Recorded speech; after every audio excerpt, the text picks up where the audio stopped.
सभी को नमस्कार। मैं मनोज मिश्रा आपके अपने YouTube चैनल पर आप सभी का हार्दिक स्वागत करता हूं। दोस्तों, अभी तक हमने जो शिक्षण विधियां पढ़ी हैं वे सभी शिक्षण विधियां अलग अलग शिक्षण के अनुसार पढ़ी गई हैं। कोई भी भाषा है, भाषा की अलग अलग विधाएं हैं और उन विधाओं के अनुसार अलग अलग प्रकार से शिक्षण किया जाता है। जैसे हमने शुरू में व्याकरण शिक्षण को पढ़ा कि व्याकरण शिक्षण के लिए कौन कौन सी विधियां हैं। उसके बाद गद्य शिक्षण, पद्य शिक्षण, नाटक शिक्षण, रचना शिक्षण, वाचन या पठन शिक्षण और लेखन शिक्षण, ये अलग अलग प्रकार के शिक्षण हैं। इन सभी शिक्षणों में अपनी अलग अलग विधियों का प्रयोग किया जाता है। तो आज तक की विधियां अलग अलग शिक्षण के अनुसार हमने पढ़ी हैं। अब हम आज से ऐसी विधियों को पढ़ने जा रहे हैं जो किसी शिक्षण विशेष के लिए प्रयुक्त नहीं होती हैं, अपितु इनका प्रयोग भाषा विशेष के लिए किया जाता है। हम कोई भी भाषा पढ़ाते हैं तो भाषा को सिखाने के लिए कौन कौन सी विधियों का प्रयोग किया जा सकता है, भाषा पढ़ाते समय शिक्षक क्या तरीके काम में ले सकता है, उन शिक्षण विधियों के बारे में, उनके उपागमों के बारे में, तरीकों के बारे में हम आज से पढ़ेंगे। इन उपागमों में या अन्य भाषा शिक्षण विधियों में आज हम सबसे पहले लेकर के आ रहे हैं व्याकरण अनुवाद विधि। व्याकरण अनुवाद विधि क्या है, जिसको भंडारकर विधि के नाम से भी जाना जाता है या अंग्रेजी में इसको बोलें तो ट्रांसलेशन कम ग्रामर मेथड के नाम से पुकारा जाता है। ये विधि क्या होती है? तो देखिए दोस्तों, हम कोई भी भाषा पढ़ते हैं, भाषा पढ़ने के अलग अलग तरीके हैं, यानी शिक्षक के अलग अलग तरीके होते हैं। ज़्यादातर इस विधि के साथ आज हम पहले दो विधियों पर और साथ में मुख्य चर्चा करते हैं। तीन प्रकार की विधियों को हम साथ में मुख्य रूप से लेते हैं। एक विधि तो आती है व्याकरण अनुवाद विधि। पहली विधि जो अपने सामने आ रही है उसको हम व्याकरण अनुवाद विधि के नाम से पढ़ रहे हैं। दूसरी विधि जो काम में ली जाती है वो है प्रत्यक्ष विधि के नाम से एक आती है, और एक विधि जो आती है उस विधि को हम पढ़ेंगे द्विभाषी पद्धति या द्विभाषी विधि के नाम से पढ़ी जाएगी। इन तीनों विधियों को तुलनात्मक रूप से पहले मौखिक रूप से देखते हैं। व्याकरण अनुवाद विधि में कैसे शिक्षण करवाया जाता है, प्रत्यक्ष विधि में कैसे शिक्षण करवाया जाता है और द्विभाषी पद्धति या द्विभाषी विधि में कैसे शिक्षण कार्य करवाया जाता है। तो देखिए, यदि ये जो विधियां हैं वो ज़्यादातर द्वितीय भाषा शिक्षण या फिर तृतीय भाषा शिक्षण के लिए काम में ली जाती हैं। द्वितीय भाषा, तृतीय भाषा क्या है? जैसे हम अपने हिसाब से यहाँ देखें तो हिंदी हमारी मातृभाषा है, तो हिंदी को हम प्रथम भाषा मातृभाषा के रूप में मान लेते हैं। और अपने विद्यालयी पाठ्यक्रम में देखें तो अंग्रेजी भाषा द्वितीय भाषा के रूप में पढ़ी जाती है, और उसके बाद में संस्कृत, उर्दू, पंजाबी आदि भाषाएं हम पढ़ते हैं वो तृतीय भाषा के रूप में पढ़ी जाती हैं।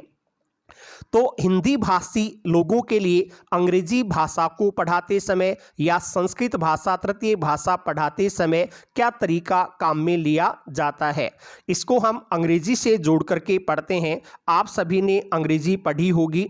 अंग्रेजी पढ़ाने का शिक्षक का क्या तरीका होता है? यदि हिंदी माध्यम का विद्यालय है तो एक अलग तरीका काम में लिया जाता है, और अंग्रेजी माध्यम का विद्यालय है जहाँ अच्छी अंग्रेजी के माध्यम से ही पढ़ाई जाती हो तो वहाँ एक अलग तरीका काम में लिया जाता है। पहले हम हिंदी माध्यम के विद्यालयों में देखें, ज़्यादातर शिक्षक क्या तरीका काम में लेते हैं कि अंग्रेजी का पाठ पढ़ाते समय शिक्षक पहले अंग्रेजी पाठ की एक पंक्ति को पढ़ देता है। अंग्रेजी भाषा है तो अंग्रेजी में वह पंक्ति को पढ़ेगा और फिर उस पंक्ति का हिंदी भाषा में बच्चों की मातृभाषा जो है उस मातृभाषा में अनुवाद कर देता है। अनुवाद करके पूरे पाठ को पढ़ा देता है, और जहां आवश्यकता होती है वहां अंग्रेजी का व्याकरण, अंग्रेजी ग्रामर भी हमें बता दिया जाता है। कभी टेंस सिखा दिए जाते हैं तो कभी व्याकरण की अन्य चीज़ों के बारे में बता दिया जाता है। इस प्रकार अंग्रेजी पाठ यानी द्वितीय भाषा को पढ़ाते समय शिक्षक पहले पाठ का बच्चों की मातृभाषा में अनुवाद करता है और साथ ही साथ उस भाषा के द्वितीय भाषा के व्याकरण को भी पढ़ा देता है, व्याकरण व्याकरण का ज्ञान भी करवा देता है, तो ऐसी विधि ही व्याकरण अनुवाद विधि के नाम से जानी जाती है कि व्याकरण भी सिखाया जाता है और साथ में बच्चों की मातृभाषा में भाषा का, द्वितीय भाषा का, तृतीय भाषा का अनुवाद भी कर दिया जाता है। तो वह विधि तो व्याकरण अनुवाद विधि के नाम से जानी जाती है। दूसरी विधि जो अपने सामने अभी हमने नाम में लिखी थी, प्रत्यक्ष विधि। यदि अंग्रेजी माध्यम का विद्यालय होता है और अंग्रेजी माध्यम के विद्यालय में अंग्रेजी पढ़ाने वाला शिक्षक जो तरीका काम में लेता है, उसमें क्या होता है कि अंग्रेजी भाषा पढ़ाते समय मातृभाषा यानी हिंदी भाषा का बिल्कुल भी प्रयोग नहीं किया जाता है। यदि वह किसी शब्द का अर्थ भावार्थ बच्चों को समझाना चाहता है तो भावार्थ समझाने के लिए भी मातृभाषा का बिल्कुल प्रयोग नहीं होता। उसी भाषा में जो द्वितीय भाषा तृतीय भाषा पढ़ाई जा रही है उसी भाषा में उसका अर्थ बताया जाता है। जैसे मान लीजिए हम पाठ पढ़ा रहे थे अंग्रेजी का, अंग्रेजी पाठ पढ़ाते पढ़ाते एक शब्द आ गया मिल्क, तीसरी कक्षा चल रही है, तीसरी में मिल्क शब्द आ गया है। यदि व्याकरण अनुवाद विधि से शिक्षक पढ़ा रहा है तब तो वो बता देगा कि मिल्क मानी दूध होता है, दूध को हम मिल्क कहते हैं, ये अर्थ बता करके पढ़ाएगा, वो तो व्याकरण अनुवाद विधि हो जाती है। लेकिन प्रत्यक्ष विधि से अगर शिक्षक पढ़ा रहा है तब मिल्क शब्द का अर्थ दूध नहीं बताएगा, वो कह देगा, अंग्रेजी में ही बोलेगा कि it is a liquid, it is a liquid which we get from animals, which we get from animals and its colour is white, its colour is white. इस तरीके से अर्थ के लिए भी हिंदी भाषा का, मातृभाषा का प्रयोग नहीं किया गया। जो भाषा पढ़ाई जा रही है द्वितीय भाषा, उसी में उसका अर्थ बताया गया है, भावार्थ स्पष्ट किया गया है। इस प्रकार से जहां द्वितीय भाषा या तृतीय भाषा को पढ़ाते समय बच्चों की मातृभाषा का बिल्कुल भी प्रयोग नहीं किया जाता है, केवल और केवल द्वितीय भाषा में, तृतीय भाषा में ही शिक्षण कार्य होता है, तो वह भाषा शिक्षण की प्रत्यक्ष विधि कहलाती है। उसे हम प्रत्यक्ष विधि के नाम से पुकारते हैं। और तीसरी जो इन दोनों के बीच की पद्धति है वो द्विभाषी पद्धति के नाम से पढ़ सकते हैं। द्विभाषी पद्धति में क्या होता है कि बच्चे को जब द्वितीय भाषा पढ़ाई जाती है तो द्वितीय भाषा पढ़ाते समय जहां कोई कठिन शब्द आ जाता है उस कठिन शब्द का अर्थ बताने के लिए मातृभाषा का प्रयोग कर दिया जाता है। अंग्रेजी पढ़ाई जा रही है, अंग्रेजी में कोई कठिन शब्द आ गया तो वहां शिक्षक बच्चों की मातृभाषा में हिंदी में उसका अनुवाद करके बता देता है, जिससे बच्चे उसके सही अर्थ को जान जाते हैं। लेकिन उसके बाद एक बार अनुवाद कर देने के बाद में अभ्यास कार्य उसी द्वितीय भाषा में ही किया जाता है। अभ्यास के समय मातृभाषा का प्रयोग नहीं होता। तो इस तरीके से दोनों का मिलाजुला रूप व्याकरण अनुवाद विधि और प्रत्यक्ष विधि, दोनों के बीच की जो विधि है, जो दोनों के बीच में सेतु का काम करती है, वो द्विभाषी पद्धति के नाम से पढ़ी जाएगी। तो इनमें से आज हम सबसे पहले ले रहे हैं व्याकरण अनुवाद विधि क्या है और इसमें किस प्रकार से शिक्षण कार्य करवाया जाता है। तो देखिए, सबसे पहली चीज आती है कि इस विधि का प्रयोग द्वितीय भाषा शिक्षण के लिए, जैसे अंग्रेजी भाषा अपनी द्वितीय भाषा है तो द्वितीय भाषा शिक्षण के लिए या फिर तृतीय भाषा शिक्षण के लिए भी कर सकते हैं। तृतीय भाषा में संस्कृत भाषा या उर्दू, सिंधी, पंजाबी, गुजराती, ये जितनी भी भाषाएं हैं वो तृतीय भाषा में आ जाती हैं। तो इस विधि का प्रयोग द्वितीय भाषा शिक्षण या फिर तृतीय भाषा शिक्षण के लिए किया जाता है। क्या प्रक्रिया इसमें अपनाते हैं? तो देखिए, किसी भी द्वितीय भाषा या फिर तृतीय भाषा भी हम लिख सकते हैं, किसी भी द्वितीय भाषा को पढ़ाते समय जब कोई शिक्षक पहले उसका बच्चों की मातृभाषा में अनुवाद करता है, पाठ पढ़ा रहा है तो पाठ पढ़ाते समय बच्चों की मातृभाषा, हिंदी भाषा अपनी मातृभाषा है तो मातृभाषा में उस द्वितीय भाषा का अनुवाद कर दिया जाता है। साथ ही साथ द्वितीय भाषा के व्याकरण को भी पढ़ाता है। द्वितीय भाषा का जो व्याकरण है उस व्याकरण को भी पढ़ा दिया जाता है। तब वह विधि क्या कहलाती है? व्याकरण अनुवाद विधि के नाम से जानी जाती है। बच्चों की मातृभाषा में पाठ का अनुवाद किया जाएगा, साथ में व्याकरण को भी पढ़ाया जाएगा, तो वह विधि व्याकरण अनुवाद विधि के नाम से जानी जाती है। भाषा शिक्षण में इस विधि का प्रयोग कब से हो रहा है? तो भाषा शिक्षण की यह प्राचीनतम प्राचीन काल से चली आ रही विधि है और परंपरागत विधि यानी परंपरा से पहले भी इसका प्रयोग होता था, आज भी हो रहा है, आगे भी होता रहेगा। तो ये प्राचीनतम प्राचीन काल से चली आ रही विधि है और परंपरागत विधि भी मानी जाती है। फिर प्रश्न होता है कि इस विधि की शुरुआत कहाँ से हुई होगी, कहाँ पर इसका प्रयोग सबसे पहले शुरू हुआ होगा। तो उसका उत्तर आता है कि प्राचीन काल में सर्वप्रथम यूरोपीय शिक्षाविदों, यूरोप के जो दार्शनिक हैं उन शिक्षाविदों दार्शनिकों के द्वारा इस विधि का प्रयोग शुरू किया गया था। यूरोप में सबसे पहले व्याकरण अनुवाद विधि का प्रयोग शुरू हुआ था, ऐसा माना जाता है। लेकिन भारत में भी ये प्राचीन काल से संस्कृत शिक्षण में काम में ली जा रही है। तो इसको भी हम कह सकते हैं कि भारत में प्राचीन काल में संस्कृत के बड़े बड़े शास्त्रों ग्रंथों को पढ़ाने के लिए इस विधि का प्रयोग किया जाता था। प्राचीन काल में जब संस्कृत के वेद, ब्राह्मण, आरण्यक, उपनिषद आदि जो ग्रंथ हैं उनको पढ़ाने का काम होता था, तो शिक्षक पहले संस्कृत की पंक्ति श्लोक को पढ़ देता था, फिर बच्चों की मातृभाषा में हिंदी में उसका अनुवाद कर दिया जाता था। इस तरीके से शास्त्रों के अध्ययन के लिए इस विधि का प्रयोग किया गया। तो इस विधि को शास्त्रीय विधि के नाम से भी पुकारा जाता है। देखिए, व्याकरण अनुवाद विधि एक नाम है, फिर शास्त्रीय विधि ये दूसरा नाम भी सामने आ रहा है।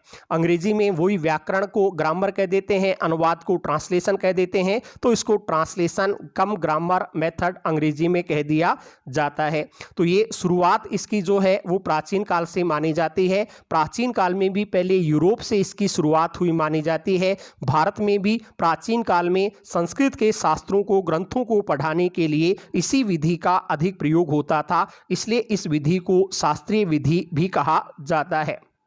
अब देखिए, भारत में ये प्राचीन काल से थी, लेकिन फिर इस विधि में कुछ नवीन शोध कार्य भी किए गए, कुछ इसका विकास किया गया, विकसित रूप सामने आया।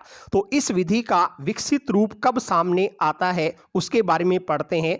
तो भारत में इस विधि का 1835 ईस्वी है जब लॉर्ड मैकाले की नई शिक्षा पद्धति भारत में लागू की गई थी। तो 1835 ईस्वी की लॉर्ड मैकाले की जो शिक्षा पद्धति, जिसको हम निस्पंदन प्रणाली 1835 के नाम से भी पुकार सकते हैं, उसके लागू होने के बाद इस विधि में पर्याप्त विकास किया गया था, इसको विकसित किया गया था। तो ये जो व्याकरण अनुवाद विधि है, इसको विकसित करने का कार्य 1835 ईस्वी की लॉर्ड मैकाले की शिक्षा पद्धति के लागू होने के बाद में हुआ था। अब उसके विकास में, शोध कार्य में या इनके परिवर्तनों में किस विद्वान का विशेष योगदान माना जाता है? तो संस्कृत भाषा शिक्षण में इस विधि के नए नए प्रयोग की शुरुआत करने वाले सबसे पहले जो विद्वान हुए हैं उनका नाम है श्री रामकृष्ण गोपाल भंडारकर। जो व्याकरण अनुवाद विधि है उसके विकास में या इसके संशोधन में या फिर इसके नियमों के परिवर्तनों में सबसे अधिक कार्य करने वाले सर्वप्रथम विद्वान हुए हैं श्री रामकृष्ण गोपाल भंडारकर। इनके नाम के साथ में भंडारकर शब्द जुड़ा हुआ है, जिसके कारण ही इस विधि को भंडारकर विधि के नाम से पुकार दिया जाता है। तो व्याकरण अनुवाद विधि को भंडारकर विधि क्यों कहते हैं? क्योंकि श्री रामकृष्ण गोपाल भंडारकर ने इस विधि के विकास में अपना अमूल्य योगदान दिया था, जिसके कारण इसे भंडारकर विधि कहा जाने लगा है। ये जो श्री रामकृष्ण गोपाल भंडारकर हैं, इनका जन्म 1837 ईस्वी में हुआ था। 1925 ईस्वी में इनकी मृत्यु हुई। रत्नागिरी महाराष्ट्र इनका जन्म काल माना जाता है। अब आप यहाँ मन में शंका कर रहे होंगे कि 1835 में तो जब ये लागू हुई तो 1837 में तो इनका जन्म हुआ था। तो यहाँ ऊपर हमने लिखा है कि 1835 के लागू होने के बाद में इसका विकास किया गया था। जब ये शिक्षा पद्धति प्रचलन में आई, लोगों के सामने कुछ समस्या हुई, तब रामकृष्ण गोपाल भंडारकर ने इसके बारे में आगे चल करके संशोधन किए और वो संशोधन शिक्षा पद्धति में लागू हो गए, इसलिए इसको भंडारकर विधि के नाम से पुकारा जाने लगा। तो ये प्रश्न अब आता है, भंडारकर विधि क्यों कहते हैं? तो इसका उत्तर है कि इस विकास क्रम में, व्याकरण अनुवाद विधि के विकास में श्री रामकृष्ण गोपाल भंडारकर का विशेष योगदान रहा था, जिसके कारण ही इस विधि को अब भंडारकर विधि के नाम से जाना जाता है। तो देखिए, भंडारकर के अलावा भी इस विधि के विकास में योगदान देने वाले और कौन कौन से विद्वान माने जाते हैं और कौन से विद्वान इनके सामने हमारे सामने आते हैं, तो देखिए श्री रामकृष्ण गोपाल भंडारकर के अलावा मैकडॉनल्ड, केलहॉर्न, मोनियर विलियम आदि विद्वानों के द्वारा भी इस विधि को अपनाया गया था। इस विधि के बारे में इन्होंने भी अपने ग्रंथों में कुछ बातें लिखी थी। इस विधि में होता क्या है कि इस विधि के अंतर्गत पठन एवं लेखन कौशलों के विकास पर अधिक बल दिया जाता है। भाषा शिक्षण के जो 4 मूलभूत कौशल हमने पढ़े हैं, सुनना, बोलना, पढ़ना और लिखना, इन चारों में से देखें तो इसमें पठन कौशल और लेखन कौशल तीसरा और चौथा जो कौशल है उसके ऊपर ज़्यादा ध्यान दिया जाता है। मातृभाषा में अनुवाद करके पढ़ाया जाता है और व्याकरण के लेखन पर जोर दे दिया जाता है। तो पठन और लेखन पर जोर दिया जाता है और पहला श्रवण और भाषण कौशल है उनकी इसमें थोड़ी उपेक्षा होती है। देखिए जो भंडारकर महोदय थे, श्री रामकृष्ण गोपाल भंडारकर, उन्होंने इस विधि का प्रयोग अपनी कौन सी पुस्तकों में किया है, तो इसका उत्तर आता है कि श्री भंडारकर महोदय ने स्वरचित निम्नलिखित 2 पुस्तकों में इस विधि का विस्तार से वर्णन किया है। कैसे वर्णन की 2 पुस्तकें कौन कौन सी हैं? एक पुस्तक का नाम है मार्गोपदेशिका और दूसरी है संस्कृत मंदिरांतः प्रवेशिका। ये संस्कृत भाषा के विकास के लिए इनका योगदान था। तो संस्कृत भाषा में इनकी दोनों पुस्तकें प्राप्त होती हैं। पहली है मार्गोपदेशिका और द्वितीय पुस्तक आती है संस्कृत मंदिरांतः प्रवेशिका। इनके बाद में संस्कृत में एक विद्वान हुए हैं श्री वामन शिवराम आप्टे।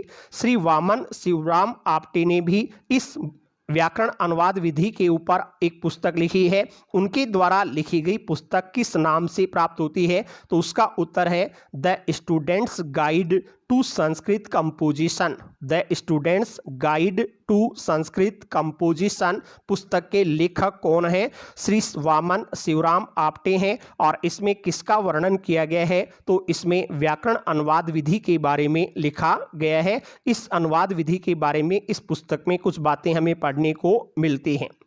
अब देखिए और क्या प्रक्रिया इस विधि में अपनाई जाती है, तो देखेंगे इस विधि में भाषा का वर्गीकरण करके उसे सरल पद्धति में प्रस्तुत किया जाता है।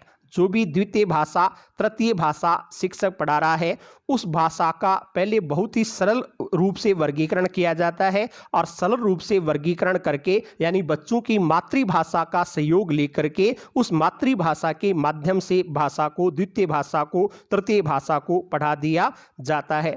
साथ में व्याकरण पढ़ाते हैं तो व्याकरण में भी किस पर जोर दिया जाता है, तो व्याकरण के भी अनावश्यक या अनपेक्षित नियमों का परित्याग कर दिया जाता है। जो नियम अनावश्यक हैं, जिनकी हमें कोई अपेक्षा नहीं है, ऐसे अनावश्यक या अनपेक्षित नियमों को छोड़ दिया जाता है और उसे सरल रूप में प्रस्तुत किया जाता है। बहुत ही सरल भाषा में शिक्षक व्याकरण के नियमों को स्पष्ट करता है।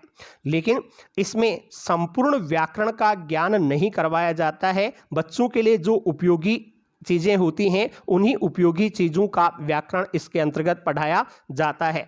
लेकिन शिक्षक जब व्याकरण पढ़ाता है तो व्याकरण के सरल नियमों व रूपों का ज्ञान करवाता है और नियम पढ़ाते समय भी कोई नवाचार है तो उन नवाचारों का, नए नए तरीकों का व्याकरण के साथ में अधिक प्रयोग किया जाता है। तो हम कह रहे हैं व्याकरण अनुवाद विधि में क्या होता है कि शिक्षक किसी भी द्वितीय भाषा, तृतीय भाषा के पाठ को पढ़ा रहा है। पाठ पढ़ाते समय वह क्या करता है, पहले पाठ का बच्चों की मातृभाषा में अनुवाद करता है। अनुवाद के साथ साथ व्याकरण का ज्ञान, ग्रामर का ज्ञान भी बच्चों को करवाता है। तब वह विधि व्याकरण अनुवाद विधि के नाम से जानी जाती है। अब चलते हैं इस व्याकरण अनुवाद विधि के प्रमुख पद, चरण या सोपान कितने होते हैं। कोई भी व्याकरण अनुवाद विधि है उसमें शिक्षक को कितने चरणों से गुजरना पड़ता है, इसके कुल कितने चरण माने जाते हैं। तो व्याकरण अनुवाद विधि का प्रयोग करते समय शिक्षक को 4 चरणों से गुजरना पड़ता है। इसमें कुल 4 चरण काम में लिए जाते हैं। 4 चरण कैसे होते हैं? पहले शिक्षक क्या करता है, द्वितीय भाषा या तृतीय भाषा जो भी पढ़ा रहा है उसके व्याकरण के नियमों का ज्ञान करवाता है। बच्चे को जब भी द्वितीय भाषा पढ़ाई जा रही है या तृतीय भाषा संस्कृत आदि पढ़ाई जाती है तो पहले उसके व्याकरण का ज्ञान बच्चों को करवा दिया जाता है। व्याकरण के लिए इस विधि का प्रयोग हो रहा है। फिर द्वितीय भाषा के वाक्यों का मातृभाषा में अनुवाद करवाया जाता है। पहले व्याकरण के नियम का ज्ञान करवा दिया जाएगा, फिर द्वितीय भाषा का कोई वाक्य बच्चे के सामने रखा जाएगा और उसे बच्चों की मातृभाषा में अनुवाद करके बता दिया जाएगा। फिर आता है कि तीसरी चरण है मातृभाषा के वाक्यों का द्वितीय भाषा में अनुवाद करवाया जाता है। पहले तो द्वितीय भाषा का वाक्य उसका मातृभाषा में अनुवाद दूसरा चरण है, और तीसरे में मातृभाषा का वाक्य लेकर के उसका द्वितीय भाषा में अनुवाद करवाया जाता है। फिर चौथा चरण, बीच में कोई कठिन शब्द आ जाता है तो उस कठिन शब्द को भी शिक्षक साथ में बता देता है। तो इस तरीके से शब्दकोश में वृद्धि करना ये चौथा चरण माना जाता है। तो कितने चरण हैं? 4 चरण। 4 चरण कौन कौन से हैं? पहले द्वितीय भाषा के व्याकरण के नियमों को पढ़ाना, दूसरा द्वितीय भाषा के वाक्यों का मातृभाषा में अनुवाद करना, तीसरा मातृभाषा के वाक्यों का द्वितीय भाषा में अनुवाद करना, और चौथा शब्दकोश में वृद्धि करना। जैसे एक छोटा सा उदाहरण मैं आपके सामने रखना चाहूँगा। अंग्रेजी शिक्षक अंग्रेजी व्याकरण को पढ़ा रहा है तो टेंस पढ़ा, जैसे मान लीजिए टेंस पढ़ा रहे हैं और टेंस में हम प्रेजेंट कंटिन्यूअस टेंस पढ़ा रहे हैं। प्रेजेंट कंटिन्यूअस टेंस में नियम बता दिया कि सबसे पहले सब्जेक्ट इसमें काम में लेते हैं, सब्जेक्ट के साथ में इज, एम, आर ये हेल्पिंग वर्ब काम में ले लेते हैं। उसके बाद में देखें तो हेल्पिंग वर्ब के बाद में मेन वर्ब की फर्स्ट फॉर्म का प्रयोग किया जाता है और साथ में उसमें आईएनजी भी जोड़ देते हैं, और उसके बाद में ऑब्जेक्ट या प्रेडिकेट जो भी बच जाता है वो बाद में लिख दिया जाता है। ये पहला चरण है। नियम बता दिया कि प्रेजेंट कॉन्टिन्यूअस टेंस का वाक्य बनाने के लिए पहले सब्जेक्ट होता है, सब्जेक्ट के साथ में इज, एम, आर सब्जेक्ट करता जो उसके अनुसार is, am, are helping verb आ जाती है। फिर मेन वर्ब में भी आईएनजी का साथ में प्रयोग जोड़ते हैं, फिर ऑब्जेक्ट या प्रेडिकेट लिख दिया जाता है। ये पहला चरण हो गया। फिर द्वितीय भाषा अंग्रेजी का ही वाक्य रखा जाएगा। जैसे एक वाक्य दे दिया कि he is reading a book, he is reading a book. अब यहां बच्चे को हम बताएंगे कि देखे ही सब्जेक्ट है, इज हेल्पिंग वर्ब यहाँ लगा हुआ है, रीड मेन वर्ब है, उसके साथ में आईएनजी भी जोड़ दिया गया है, और ए बुक इसका ऑब्जेक्ट प्रेडिकेट के रूप में सामने आया है। तो ये जो वाक्य है वो प्रेजेंट कंटिन्यूअस टेंस का वाक्य होगा। अब इसको आप अपनी मातृभाषा में अनुवाद करके बताएंगे कि इसका मातृभाषा में अनुवाद क्या होगा। तो वह पुस्तक पढ़ रहा है, ये इसका मातृभाषा में अनुवाद हो गया। ऐसे हम और भी ले लेते हैं। जैसे मान लीजिए एक वाक्य आ गया कि इट इज ड्रीजलिंग, इट इज ड्रीजलिंग, इसका अनुवाद बताएं क्या होगा। तो यहाँ पर अनुवाद शिक्षक कर सकता है। बच्चे पूछ सकते हैं ड्रीजल नया शब्द आ गया तो नए शब्द में पूछेंगे कि बताओ गुरुजी ड्रीजल का क्या मतलब होता है। तो हम अनुवाद बता सकते हैं कि बरसात में बूंदाबांदी होती है उसको हम ड्रीजल कह देते हैं, तो वो उसका अनुवाद बता देंगे कि बूंदाबांदी हो रही है, ऐसा अनुवाद हो गया। या फिर एक और वाक्य अपन लेते हैं, एक ले लिया it is raining, it is raining cats and dogs, cats and dogs, इसका हिंदी अनुवाद करें। तो बच्चा इट इज़ रेनिंग वर्षा हो रही है। अब कैसी वर्षा? कैट्स एंड डॉग्स, कुत्ते और बिल्लियां बरस रहे हैं। देखिए कैट्स एंड डॉग्स अंग्रेजी का एक मुहावरा है जिसका अर्थ होता है मूसलाधार। तो it is raining cats and dogs का अर्थ हो जाएगा मूसलाधार वर्षा हो रही है। इस तरीके से द्वितीय स्टेप हो गया, दूसरा चरण हो गया कि द्वितीय भाषा के वाक्य ले लिए जाते हैं और उनका बच्चों की मातृभाषा में अनुवाद कर दिया जाता है। फिर तीसरे चरण में आते हैं, बच्चे के सामने हिंदी का मातृभाषा का कोई भी वाक्य आता है, जैसे मैं खाना खा रहा हूँ। अब आपको नियम बता दिया टेंस का, इस नियम के अनुसार इसका अंग्रेजी भाषा में अनुवाद करो। तो बच्चा उस नियम के अनुसार अनुवाद करता है कि पहले मैं सब्जेक्ट है तो आई लिख दिया, आई के साथ हेल्पिंग वर्ब एम आ जाएगा, आई एम। फिर खाना मुख्य क्रिया है तो ईट हो गया, और ईट के साथ में आईएनजी भी जोड़ना है तो ईटिंग कर देंगे, और फिर खाना भोजन के लिए फूड शब्द का प्रयोग कर देंगे। तो आई एम ईटिंग फूड, मैं खाना खा रहा हूँ, ये इसका द्वितीय द्वितीय भाषा में अनुवाद हो गया, तो इस चरण को तीसरा चरण कह देते हैं। कई बार हिंदी से अंग्रेजी अनुवाद करते समय बच्चे के सामने समस्या आ जाती है, बच्चे पूछ लेते हैं कि इसको अंग्रेजी में क्या कहते हैं, कोई शब्द उनको नहीं आता तो वो शब्द पूछ लिया जाता है, तो शिक्षक बच्चों की ही सहायता से उस शब्द का द्वितीय भाषा में जो रूप होता है वो बच्चों को बता देता है, वो शब्दकोश में वृद्धि करने वाला चौथा चरण हो जाता है। इस तरीके से इसमें 4 चरण काम में लिए जाते हैं। फिर चलते हैं, इस व्याकरण अनुवाद विधि के गुण क्या हैं, लाभ क्या है।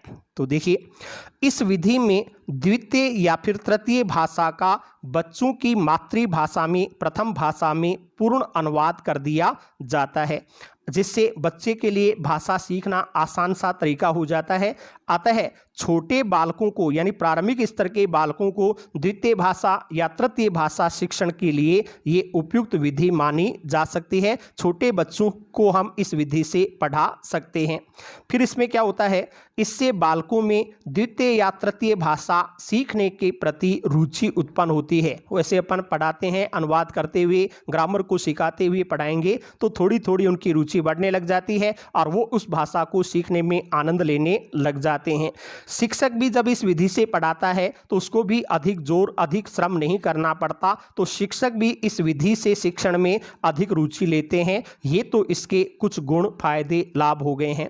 फिर इस विधि में दोष क्या है, क्योंकि हर चीज़ में अगर अच्छाइयाँ होती हैं तो कुछ न कुछ कमियाँ भी अवश्य हो जाती हैं, तो व्याकरण अनुवाद विधि में भी दोष या कमियाँ क्या है। तो देखिए, इस विधि के प्रयोग से बालकों के भाषण में मौलिकता, स्पष्टता या धारा प्रवाहिता नहीं आ पाती है।